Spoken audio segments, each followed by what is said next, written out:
जी students, अस्सलाम वालेकुम। My name is Mudassir Nawaz. आज मैं आप लोगों के साथ चैप्टर नंबर 10 डिस्कस कर रहा हूँ। लास्ट लेक्चर में हमने फाइलम पोरिफेरा, फाइलम नाइडेरिया और फाइलम प्लेटीहेलमिन्थेस को कंपेयर किया था, उनके डिटेल्स डिस्कस की थी।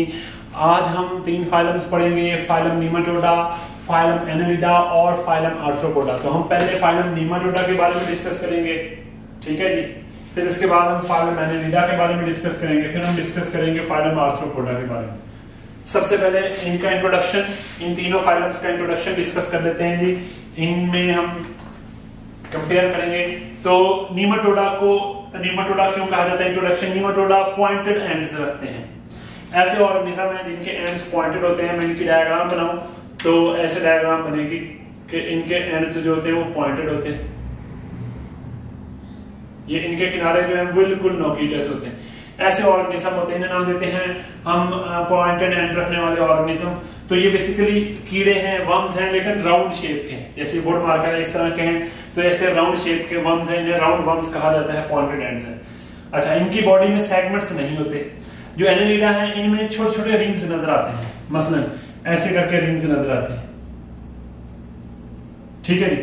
तो इनमें जो रिंग्स नजर आते हैं, तो इसलिए इनके जब रिंग्स होते हैं वो इनकी बॉडी में सेगमेंट्स बनाते हैं, इसे नाम देते हैं सेगमेंटेड वर्म्स। एनालिडा को सेगमेंटेड वर्म्स कहा जाता है। तो ये सेगमेंट अंदर भी होते हैं, बाहर भी होते हैं। ऐसी सेगमेंटेशन जो बाहर से भी पता चले कि सेगमेंट्स बन रहे हैं और अंदर भी खाने बने हो, सेगमेंट्स बने हो ऑर्गेनिजम्स, उनको नाम देते हैं एनालिडा। इनमें सेगमेंटेड वर्म्स कहलाते हैं इनको।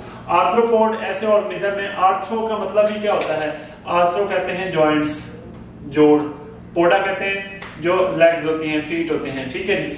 तो इनकी टांगों में जोड़ होते हैं, इसलिए नाम देते हैं आर्थ्रोपोडा। इनका नाम है जॉइंटेड लेग्स। आर्थ्रोपोड के बारे में कहेंगे जॉइंटेड लेग्स वाले ऑर्गेनिज्म है।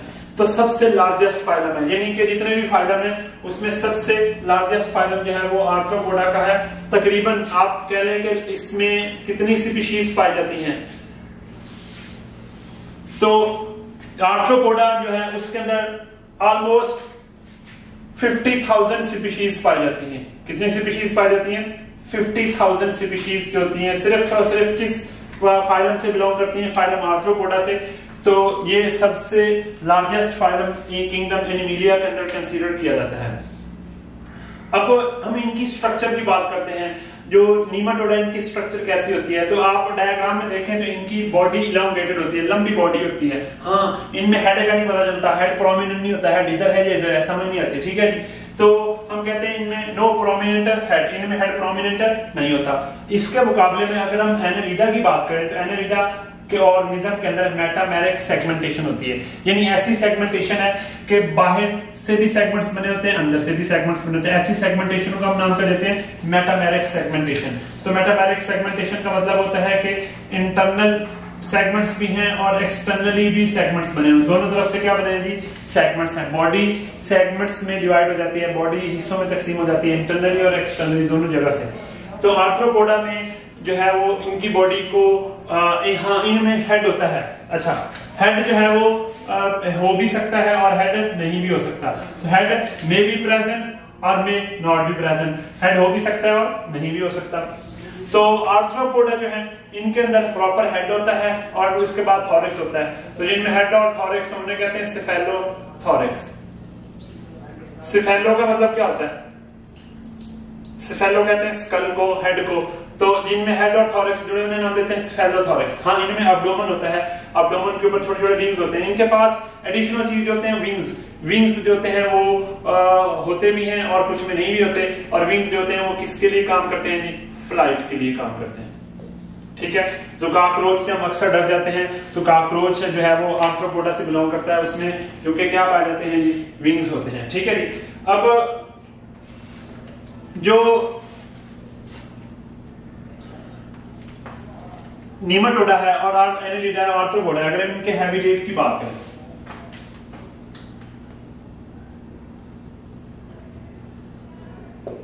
हैबिटेट ये कहां कहां पाए जाते हैं? आर्थ्रोपोडा के बारे में आपने सुना होगा कि आर्थ्रोपोडा हर जगह पाए जाते हैं, हर जगह पाए जाते हैं, ठीक है जी। तो ऐसे ही हम नीमाटोडा के बारे में बात करेंगे तो ये फ्री लिविंग होते हैं।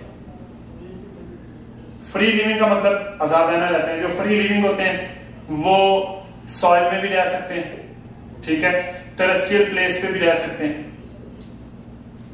वो एक्वेटिक भी होते हैं, लेकिन इनमें ज्यादातर क्या होते हैं, मोस्टली पैरासाइट होते हैं। जो नीमाटोडा है इनके मोस्टली ऑर्गेनिज्म क्या होते हैं, पैरासाइट होते हैं। पैरासाइट का मतलब दूसरे होस्ट पर रहते हैं और बदले में क्या करते हैं, उससे फायदा लेते हैं। इसके अलावा जो एनालिडा है ये भी फ्री लिविंग होते हैं, इनमें कुछ ऑर्गेनिज्म जो है वो पैरासाइट भी होते हैं, सम पैरासाइट।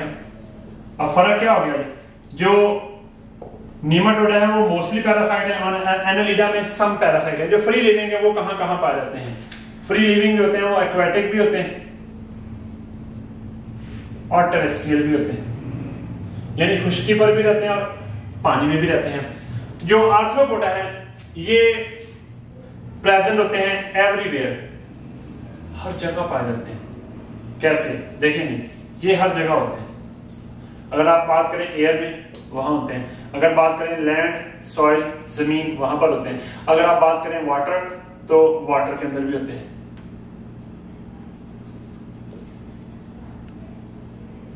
देखें बहुत सारे बर्ड्स हैं जो पानी के अंदर रहते हैं, ठीक है। तो इसके अलावा जो है आर्थ्रोपोडा, बहुत सारे आर्थ्रोपोडा जो पानी में रहते हैं, मसलन फ्रेश वाटर बॉडीज के अंदर पाए जाते हैं, मैरीन में भी होते हैं और जो है वो फ्रेश वाटर बॉडीज में भी होते हैं, जमीन में भी होते हैं, सॉइल में भी होते हैं, खुश्की पर भी, हवा में भी पाए जाते हैं। क्योंकि आर्थ्रोपोड में इंसेक्ट्स को कंसीडर कर लें, इसका एक ग्रुप है, तो इंसेक्ट्स जो है वो तकरीबन आपको हर जगह नजर आएंगे, ठीक है जी। तो इसलिए हम कह सकते हैं कि ये हर जगह पाए जाते हैं। अब इनमें हम डिस्कस कर लेते हैं ऑर्गेनाइजेशन। मसलन ये डिप्लोब्लास्टिक है, ट्रिप्लोब्लास्टिक है। डिप्लोब्लास्टिक तो हम नाइजीरिया में खत्म कर चुके थे, तो ये क्या है, ट्रिप्लोब्लास्टिक है। और ये वाले भी ट्रिप्लोब्लास्टिक है और ये वाले भी क्या है, ट्रिप्लोब्लास्टिक है। हाँ, अगर हम बात करें इनमें सिमेट्री की, तो यहां से आगे हम पढ़ चुके हैं जितने भी ग्रुप स्टार्ट हुए हैं सारे के सारे कौन सी सिमेट्री रखते हैं, रेडियल बाइलेटरल, तो सारे के सारे बाइलेटरल सिमेट्री रखते हैं, सारे के सारे बाइलेटरल सिमेट्री रखते हैं, ठीक है। तो बाइलेटरल सिमेट्री रखने वाले ऑर्गेनिज्म है, तो दे हैव बाइलेटरल सिमेट्री। और इस तरह ये वाले भी क्या है, बाइलेटरल होते हैं, और ये वाले भी क्या है, बाइलेटरल सिमेट्री रखते हैं। तो सब में बाइलेटरल सिमेट्री होती है। ये जो डैश लाएगा ये इसके लिए कि दोनों तीनों में बाइलेटरल सिमेट्री पाई जाती है, ठीक है जी। तो अब हम ये मेंशन करेंगे, तो सिलोम, सिलोम किसे कहते हैं, कैविटी। चलिए मैं ऐसे लिख देता हूं, बॉडी कैविटी। बॉडी कैविटी देखें, नीमाटोडा के बारे में हमने पहले पढ़ा था कि ये सीडोसिलोमेट्स होते हैं, फास्ट बॉडी कैविटी रखने वाले ऑर्गेनिज्म, ठीक है। तो ये सीडोसिलोमेट्स होते हैं। अब मैं तफसील से पढ़ा चुका हूं सीडोसिलोमेट्स क्या होते हैं, इसके लिए आपको मेरा एक्स्ट्रा लेक्चर सुनना पड़ेगा। सीडो कहते हैं फॉल्स, ऐसे ऑर्गेनिज्म जिनकी बॉडी कैविटी ट्रू नहीं होती, उनमें फॉल्स बॉडी कैविटी होती है। जो एनालिडा है ये सिलोमेट्स है, इनमें ट्रू सिलोम होती है। इस तरह आर्थ्रोपोडा भी सिलोमेट्स है, इनमें ट्रू सिलोम होती है। अब सवाल यह है कि इसमें और इसमें फर्क क्या है। इसकी कैविटी में जो फ्लूइड होता है उस फ्लूइड को नाम देते हैं हीमोसोल। चैप्टर नंबर 14 में हमने पढ़ा है, ठीक है। और एनालिडा के अंदर जो पाया जाता है फ्लूइड उसे नाम देते हैं सिलोमिक फ्लूइड। क्या नाम देते हैं जी, सिलोमिक फ्लूइड। और ये सीडोसिलोमेट होते हैं जो जिनके अंदर फास्ट बॉडी कैविटी पाई जाती है, इनको सिलेंट्रेटा भी कहा जाता है। अच्छा आगे चलते हैं जी, बॉडी कैविटी के बाद अब हम इनमें डिस्कस कर लेते हैं जी जो ट्रिप्लोब्लास्टिक ऑर्गेनिज्म है। अब आपको पता है उसमें सिर्फ नीमाटोडा नहीं है बल्कि और भी मेंबर है, लेकिन हमने नीमाटोडा को कंपेयर किया है, नीमाटोडा को एनालिडा से, एनालिडा को आर्थ्रोपोडा से। तो इसमें हम बहुत सारे फीचर कंपैरिजन करने में मिल जाएंगे, ठीक है। बहुत सारे पॉइंट्स को हम कंपेयर कर सकते हैं। जैसे लोकोमोशन में हम देखें, आर्थ्रोपोडा जो है ये फ्लाइट करते हैं। क्या करते हैं, फ्लाइट। फ्लाइट में कौन इन्वॉल्व होते हैं, विंग्स। इसके अलावा इनमें रनिंग भी है, इसके अलावा स्विमिंग भी कर देते हैं। ठीक है जी। अब जो एक्वेटिक है वो क्या करेंगे, स्विमिंग। जो हवा में रहते हैं वो क्या करेंगे, फ्लाइट करेंगे। ठीक है। तो लेकिन जो नीमाटोडा होते हैं ये इनमें लोकोमोशन बैंड ऑफ मसल्स के जरिए होती है। बैंड ऑफ मसल्स होते हैं, वो band of muscles dorso ventral muscles होते हैं। डॉर्सो वेंट्रल का मतलब, डॉर्सल कहते हैं ऊपर, वेंट्रल मतलब नीचे वाली साइड पे। मसलन अगर ये ऑर्गेनिज्म है, ठीक है, ये ऑर्गेनिज्म की बॉडी सामने से दिखाई, तो इसमें डॉर्सल साइड में मसल है वो नीचे वाली साइड पे भी आ रहे हैं, ऊपर से लेके नीचे की तरफ मसल्स फैले हुए हैं, यानी यहां पे ऐसे करके मसल्स फैले होंगे। डॉर्सो वेंट्रल, ऊपर से नीचे मसल्स पाए जाते हैं, ऊपर वाली साइड से नीचे। ये आपके सामने अगर है जी नीमाटोडा का मेंबर, तो इसमें आप ऊपर वाली साइड से और नीचे वाली साइड पे ऐसे करके मसल्स होंगे। तो जैसे ये मेरी फिंगर है, ये ऊपर भी है और नीचे भी, साइड ऊपर भी, डॉर्सो वेंट्रल और लेटरल मसल्स पाए जाते हैं। जो सेगमेंटेड वर्म्स हैं इनमें मसल्स होते हैं दो तरह के, सर्कुलर प्लस लॉन्गिट्यूडनल। ये कौन से मसल्स होते हैं, सर्कुलर प्लस लॉन्गिट्यूडनल मसल्स होते हैं। सुने, इनमें मसल्स पाए जाते हैं, मसलन ये अर्थवर्म है तो इसमें मसल्स ऐसे होते हैं जो लंबाई में भी होते हैं, इन्हें कहते हैं लॉन्गिट्यूडनल मसल्स। सर्कुलर जो ऐसे ऐसे गोल गोल होते हैं। तो इनमें दो तरह के मसल्स होते हैं, सर्कुलर और लॉन्गिट्यूडनल। इसके अलावा इनमें एडिशनल चीज क्या होती है लोकोमोशन के लिए, इनके पास होते हैं सीटी। सीटी क्या होते हैं, इनके जिस्म में नीचे वाली साइड पे करके जो स्ट्रक्चर होती है, मसलन अगर ये यहां पर करके स्ट्रक्चर है, इसे नाम क्या देते हैं, सीटी। तो कुछ में सीटी होते हैं, कुछ में कैटी होते हैं, कुछ में पैरापोडी होते हैं। क्या होते हैं जी, पैरापोडी। ठीक है, तो उनको पैरापोडी का नाम देते हैं। तो इस तरह से इनमें लोकोमोशन होती है। एडिशनल स्ट्रक्चर्स होती हैं सीटी, कैटी और पैरापोडी। तो आर्थ्रोपोड की बॉडी को मैं बनाऊं तो ध्यान से सुनिएगा। अब देखना, ये इनका हेड है, ठीक है जी, ये हेड हो गया। अब इसमें ये थॉरेक्स है, ये वाला ऐसा थॉरेक्स हो गया, और पीछे क्या है जी, इतना बड़ा एब्डोमेन है, ये एब्डोमेन हो गया। ठीक है जी। तो इसमें लेग्स होती हैं, ऐसे लेग्स निकलती हैं, आगे यहां एंटीनस होते हैं, इनकी कंपाउंड आइज होती हैं। अच्छा, अब जो है ना वो यहां पर, अब इनके जिस्म में यहां पर विंग्स होते हैं, ऐसे एक विंग्स दूसरा विंग्स। तो ये विंग्स जो होते हैं वो ये हेल्प करते हैं किसमें, फ्लाइट में। विंग्स के पेयर होते हैं, तो एक पेयर भी हो सकता है, दो भी हो सकते हैं। ठीक है, तो ये इस तरह से इनकी लोकोमोशन होती है। तो जो फ्लाइट करते हैं वो विंग्स रखते हैं, जो दौड़ते हैं वो लेग्स से इस्तेमाल करते हैं, कुछ क्या करते हैं कि स्विमिंग करते हैं। इसके अलावा अब हम इनमें डिस्कस कर लेते हैं स्केलेटन।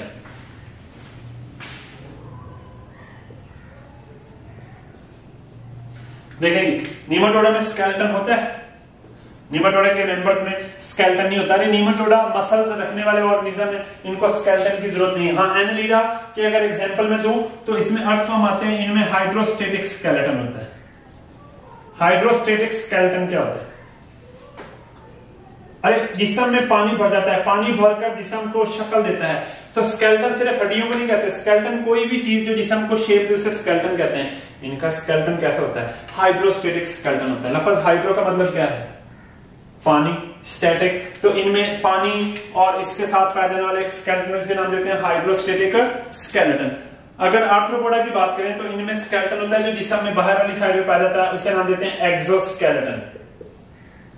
और एक्सोस्केलेटन क्या होता है जी, जो एक्सोस्केलेटन है ये इनका बना होता है एक केमिकल, उस केमिकल का नाम है काइटिन का।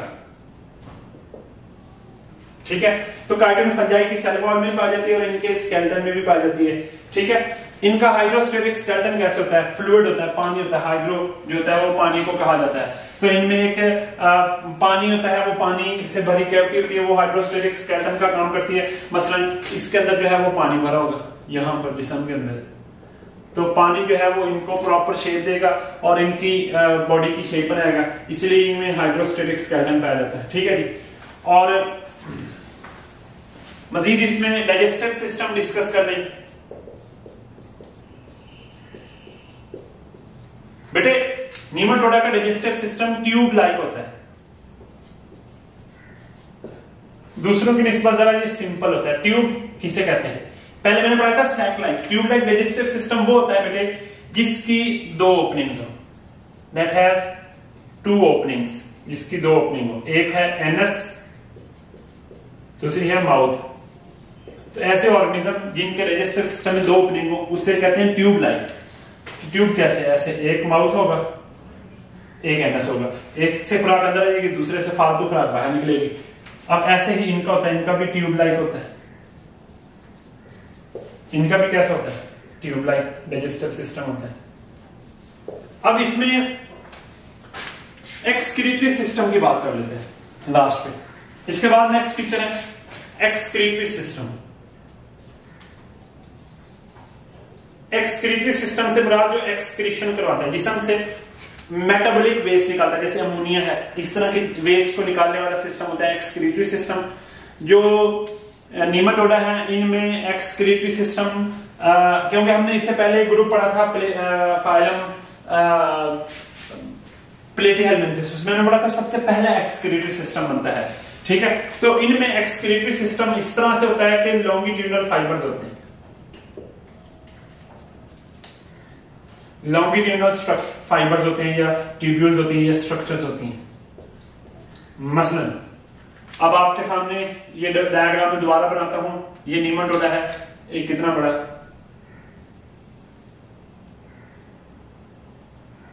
ठीक है, इसके अंदर लंबी लंबी ट्यूब्यूल्स होंगी ऐसे।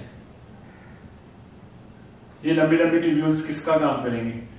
ये इसके अंदर एक्सक्रीटरी सिस्टम बनाएंगी, उसे हम नाम देते हैं लॉन्गिट्यूडनल एक्सक्रीटरी ट्यूब्यूल्स पाई जाती हैं। लॉन्गिट्यूडनल स्ट्रक्चर्स होती हैं, लंबी लंबी क्या होती हैं? तो वो ट्यूब्यूल्स होती हैं जो एक्सक्रीशन करवाती हैं जिसम से। एक्सक्रीशन का मतलब वेस्ट निकालती हैं। हाँ, एनालिडा का जो है ना उसको हम डिस्कस करना है, उसे नाम देते हैं मेटानेफ्रीडिया। जो सबसे पहला था वो था प्रोटोनेफ्रीडिया, इनका है मेटानेफ्रीडिया। प्रोटोनेफ्रीडिया से जरा एडवांस होता है। मेटानेफ्रीडिया जो होता है इसको डिटेल आप सेकंड ईयर के पहले चैप्टर 15 चैप्टर में पढ़ेंगे, लेकिन यहां पर इतना ज्यादा तफसील से नहीं बताना। तो मेटानेफ्रीडिया जो है वो एडवांस स्ट्रक्चर है। किससे एडवांस है? Than protonephridia, advance than flame cells. याद है, फ्लेम सेल से एडवांस स्ट्रक्चर है। आर्थ्रोपोडा का एक्सक्रीटरी सिस्टम जो होता है ना, इनके डाइजेस्टिव सिस्टम के साथ जुड़ा होता है। उसके लिए एक लफ्ज यूज करते हैं मेलफिजियन ट्यूब्यूल्स। चैप्टर नंबर 12 में हमने पढ़ा है मेलफिजियन ट्यूब्यूल्स, डाइजेशन इन कॉकरोच। वहां हमने पढ़ा था मेलफिजियन ट्यूब्यूल्स हाइंड गट के इनिशियल पार्ट में जुड़ी होती हैं। तो मेलफिजियन ट्यूब्यूल्स एक्सक्रीशन करवाती हैं जिसम से। ये एक सिरे से खुली होती है और एक सिरे से बंद होती है, तो लंबी लंबी ट्यूब्यूल्स होती हैं मेलफिजियन ट्यूब्यूल्स। ये एक्सक्रीशन करवाती हैं किसके अंदर भी? ये आर्थ्रोपोडा के अंदर एक्सक्रीटरी स्ट्रक्चर्स होती हैं। ठीक है, बाकी फीचर जो है वो हम साथ साथ कंपेयर कर लेते हैं। जैसा कि अब हम डिस्कस करें तो इसमें बाकी जो फीचर्स हैं उसमें हमारे पास इनके अंदर रिप्रोडक्शन है। इसी तरह इनके अंदर जो है वो हम डिस्कस कर लेते हैं कि इनके अंदर नर्वस सिस्टम किस तरह का होता है, सर्कुलेटरी सिस्टम किस तरह का होता है। ठीक है जी, तो हम ये चीजें इनमें डिस्कस कर लेते हैं, कंपैरिजन कर लेते हैं। ठीक है जी, आर्थ्रोपोडा जो है ना ये इंसान के लिए बहुत सारे बेनिफिशियल भी हैं। मसलन इंसेक्ट नुकसान भी पहुंचाते हैं। जैसे आजकल आप देखें तो हिस्ट्री के अंदर एग्जांपल मिलती हैं कि ग्रॉस हॉपर है, लोकार्ड्स हैं, उन्होंने हमला किया, इंसानों की फसलों को तबाह करते, लेकिन इससे बहुत फायदा भी हासिल होता है। आप शहद इस्तेमाल करते हैं, ठीक है, तो वो आपको आर्थ्रोपोडा से मिलता है। और बहुत सारी बेनिफिशियल चीजें वो आपको आर्थ्रोपोडा से मिलती हैं, तो उनको भी ध्यान में रखना है। इनको याद करने का आसान तरीका यही होता है कि आप इनकी एक एक एग्जांपल ध्यान में ले आए, जिससे ये आपको भूलते नहीं है। अच्छा जी, अब नीमाटोडा, एनालिडा, आर्थ्रोपोडा में जितने भी कंपैरिजन हो गए हैं उसके बाद हम डिस्कस करते हैं नर्वस सिस्टम का कंपैरिजन।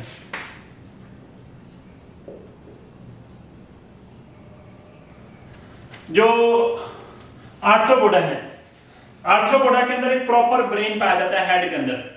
ठीक है, तो इसके अंदर जो ना फ्रेंजियल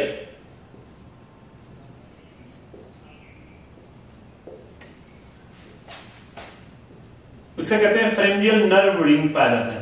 न्यूरॉन का एक रिंग सा पाया जाता है, उसे फेरेंजियल नर्व रिंग कहा जाता है, जो ब्रेन की तरह काम करता है। ठीक है, मैं डायग्राम बनाऊं तो जैसे ये नेमाटोडा की बॉडी है, तो इसमें ऐसे करके एक रिंग पाया जाता है, ऐसे। इसको जरा पीछे से देखें तो ऐसे धागे से इसके साथ जुड़े, ये इसकी नर्व्स होती हैं। ठीक है, इसे फेरेंजियल नर्व रिंग कहते हैं। तो ये फेरेंजियल नर्व रिंग जो है वो किसका काम करता है? ये ब्रेन का काम करता है। ठीक है, इसके अलावा इसमें नर्व्स कौन कौन सी होती हैं? डॉर्सल, वेंट्रल और लेटरल नर्व्स होती हैं। नर्व्स आप समझते हैं, जब एक्सॉन और डेंड्रॉन का गुच्छा बन जाता है, क्लस्टर, उसे नाम देते हैं नर्व। इनमें सिंपल ब्रेन होता है, एनालिडा के अंदर सिंपल सादा ब्रेन होता है। ठीक है, हाँ, ये अपने जिस्म के साथ जुड़ा होता है। इसमें लॉन्गिट्यूडनल वेंट्रल नर्व कॉर्ड पाई जाती है, लंबाई के हिसाब से लॉन्गिट्यूडनल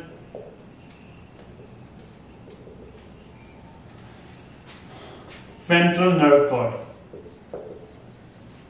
वेंट्रल कहते हैं नीचे वाली साइड पे, तो वेंट्रल नर्व कॉर्ड। तो अगर हम ये अर्थवर्म की बात करते हैं तो इसमें यहां पर प्रॉपर ब्रेन होता है, तो यहां पर ऐसे करके एक नर्व कॉर्ड पाई जाती है जो पूरे जिस्म में फैली होती है। ठीक है जी। आर्थ्रोपोडा के अंदर प्रॉपर हेड होता है जो ब्रेन रखता है। ठीक है, तो इनके अंदर ब्रेन होता है। इनका ब्रेन किसके अंदर पाया जाता है? हेड के अंदर पाया जाता है, जो क्योंकि हमने पढ़ा था हेड होते हैं, और जो है वो हेड के अंदर ब्रेन पाया जाता है, हेड थॉरैक्स होता है। इनमें डबल यहां क्या है? लॉन्गिट्यूडनल वेंट्रल नर्व कॉर्ड है, यहां भी वेंट्रल नर्व कॉर्ड है। ठीक है,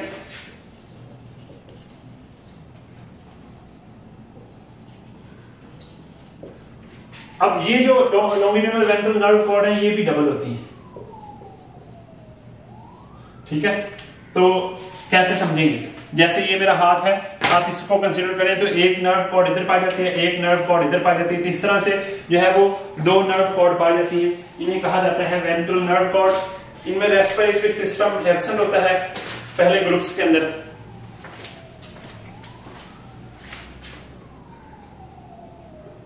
ये स्किन से ही रेस्पिरेशन करते हैं, प्रॉपर रेस्पिरेटरी सिस्टम नहीं होता, तो इनमें रेस्पिरेटरी सिस्टम एब्सेंट है।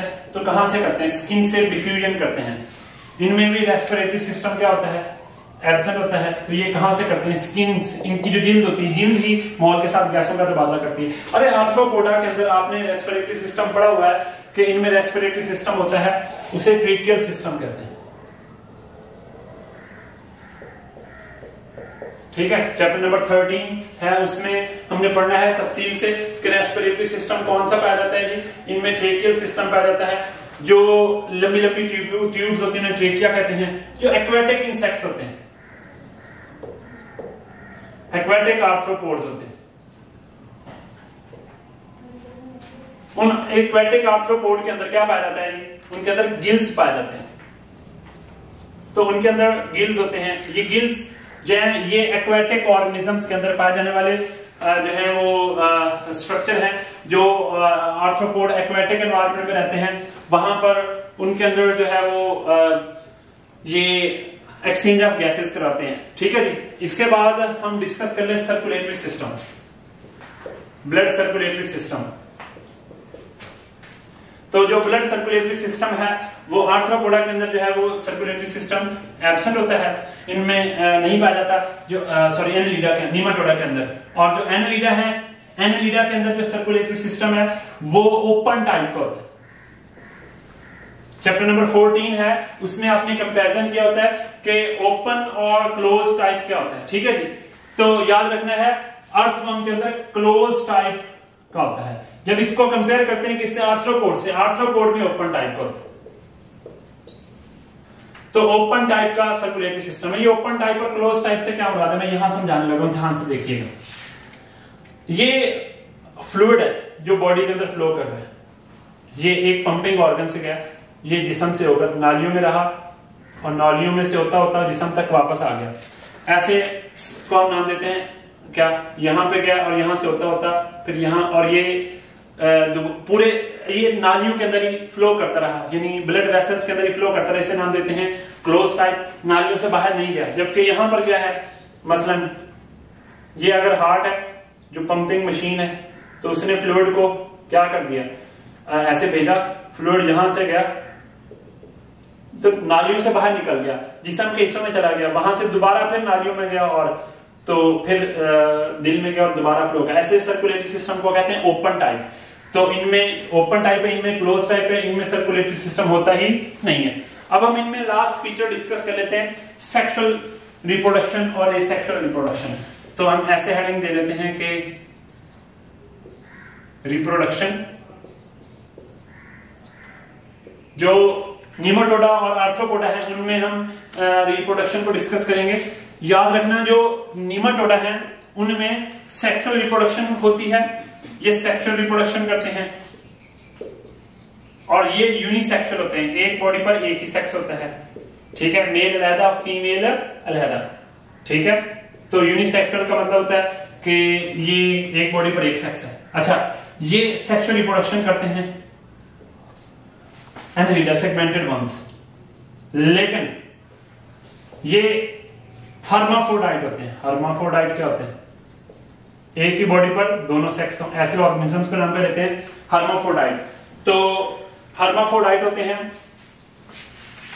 कुछ यूनिसेक्सुअल होते हैं, कुछ यूनिसेक्सुअल होते हैं, मोस्टली क्या होते हैं हर्माफ्रोडाइट। तो यूनिसेक्सुअल में सम मेंबर शामिल है, हर्माफ्रोडाइट में मोस्ट ऑफ जो एनालिडा है, मोस्ट ऑफ एनालिडा है वो हर्माफ्रोडाइट है, एक ही बॉडी पर दोनों सेक्स होते हैं। हम ऐसे कह लें कि मेल प्लस फीमेल एक ही बॉडी पर होते हैं, दोनों एक ही बॉडी पर बनते हैं, ठीक है। तो ये सेक्सुअल रिप्रोडक्शन करते हैं। इसके अलावा इनका जब डेवलपमेंट होती है तो तब ये एक लार्वा बनाते हैं, उस लार्वा को नाम देते हैं ट्रोकोफोर लार्वा। ऐसा लार्वा जो स्विम कर सकता है, मूव कर सकता है, उसे नाम देते हैं ट्रोकोफोर लार्वा। तो ये स्विमिंग कर सकता है, स्विमिंग से मुराद है हम ये कह लें कि ये मूव कर सकता है, इसे नाम देते हैं ट्रोकोफोर लार्वा। आर्थ्रोपोडा में जो है वो सेक्सुअल रिप्रोडक्शन होती है, लेकिन आपने एक नाम सुना होगा जिसे नाम देते हैं मेटामॉर्फोसिस। मेटामॉर्फोसिस में ये ऑर्गेनिज्म अपनी शेप चेंज कर लेते हैं। ये मोस्टली यूनिसेक्सुअल होते हैं, बहुत कम होते हैं जो बाइसेक्सुअल होते हैं। यूनिसेक्सुअल का मतलब एक ही बॉडी पर एक सेक्स है। इनमें एक खास ग्रुप है इंसेक्ट्स का, उसमें मेल हैप्लॉइड होते हैं, एफिड बी हैप्लॉइड रिप्लाइड पार्थिनोजेनेसिस कर लेती हैं, एसेक्सुअल रिप्रोडक्शन कर लेती हैं, ठीक है। तो एसेक्सुअल रिप्रोडक्शन बहुत कम करते हैं, फ्यू करते हैं सेक्सुअल रिप्रोडक्शन। इनमें एक स्पेशल प्रोसेस होता है, उसे नाम देते हैं मेटामॉर्फोसिस। मेटामॉर्फोसिस क्या होता है, एक ऑर्गेनिज्म अपनी एक शेप चेंज करता है और अब्रप्टली दूसरी शेप में कन्वर्ट हो जाता है, इसे नाम दे देते हैं मेटामॉर्फोसिस, ठीक है जी। तो अब मेटामॉर्फोसिस क्या होता है कि ऑर्गेनिज्म ने एक शेप चेंज की, मेटा कहते हैं डिफरेंट, मॉर्फ कहते हैं शेप, तो एक शेप को अब्रप्टली दूसरी शेप में चेंज कर लेता है, इस तरह की इनमें मेटामॉर्फोसिस होती है। तो abrupt change in structure is called as metamorphosis. Metamorphosis किसे कहते हैं, ये लास्ट पॉइंट है बच्चों, abrupt change in structure during development is called as metamorphosis. ये दो तरह की है, एक मेटामॉर्फोसिस होती है कंप्लीट, एक होती है इनकम्प्लीट। अब इसमें क्या डिफरेंस होता है, एक कंप्लीट मेटामॉर्फोसिस है, एक इनकम्प्लीट मेटामॉर्फोसिस है, ठीक है। ये कैसे होती है, जो कंप्लीट होती है ना, मसलन उसमें क्या बना जी, एग बना, एग किस में चेंज हुआ, एग जब डेवलप होता है तो एग बनता है लार्वा, लार्वा फिर कन्वर्ट होता है किसमें, प्यूपा में, प्यूपा कन्वर्ट हुआ किसमें, अडल्ट में, अडल्ट ने दोबारा क्या पैदा किए, एग्स। इस तरह से मेटामॉर्फोसिस से नाम देते हैं हम क्या, कंप्लीट मेटामॉर्फोसिस। ये एग थे, लार्वा इस तरह का बना, सुंडी सी होती है, ठीक है जी, और इसके बाद बनता है प्यूपा, प्यूपा